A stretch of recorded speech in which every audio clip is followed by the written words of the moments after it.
Hello, hello everyone. Hello. Mga bayot, i-share ko lang yung aking previous na ano ba tong anong brand to? Astron. Astron. Paano ba to? Paano gamitin? Paano gamitin to? Ayaw man mag-open. Kuya, nasira man yata to. Paano gamitin to? Nabobobo ka. Automatic na to. Ayun, pala mga bayot. Yan, na-on na siya bayot. Ganun pala siya. Try natin bayot. Previous lang to ng aking dryer. Kasi bumili kami ng dryer, ng washi, ay ng dryer, ng plancha, at saka ng pressure cooker. So may previous kaming Astron. Electric pot na Astron. Try natin bayot paglutuan ng adobong manok.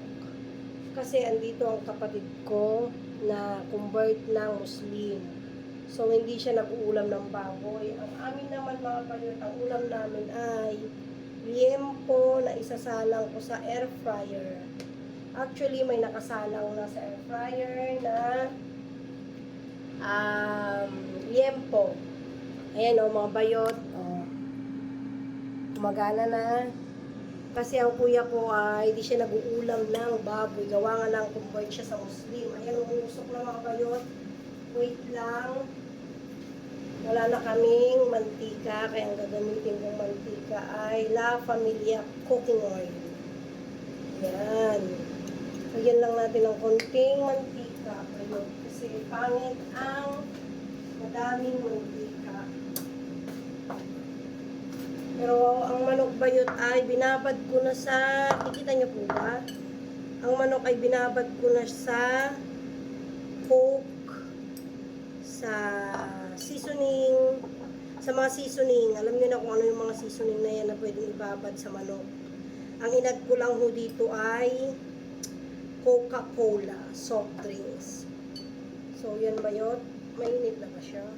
Ayan. Mainit na siya. Try natin siyang paglutuan mga bayot ha. First time ko lang ito paglutuan.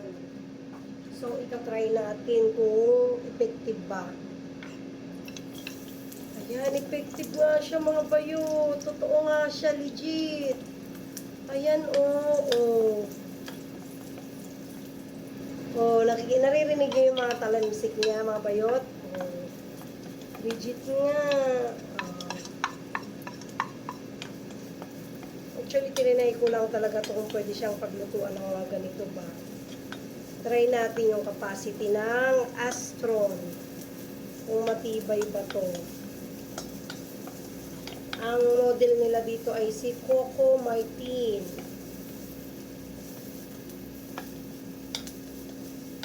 Ala, legit ba yun? Oh.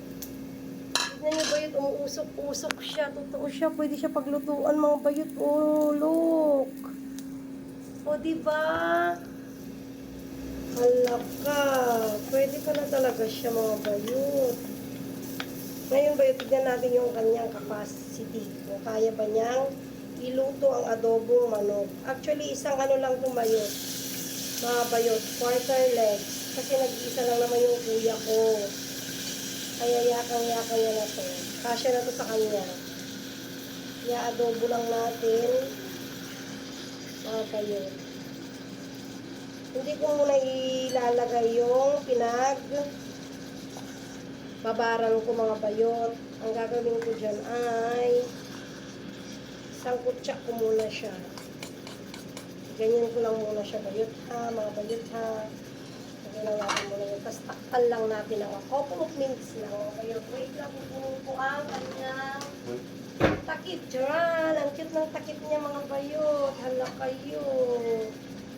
Ang cute. Hugasan muna natin mga bayot kasi baka na anuhan to. Nakuha ng ipis. Napakapakan ng ipis pa kasi nasa ilalim. Kahit na may takip yan. Alam mo naman mga ipis. Sulit, pag sumingit, makakapasok talaga sila, literal. Yan. So, takpan muna natin yung mga bayot, ha? La, legit talaga ba yun? Totoo siya. Kasi ang sabi ng daddy namin, paglulutuan lang daw, pagpapainitan lang daw namin ng tubig na pangkape. Eh wala ang daddy. Nasa labas.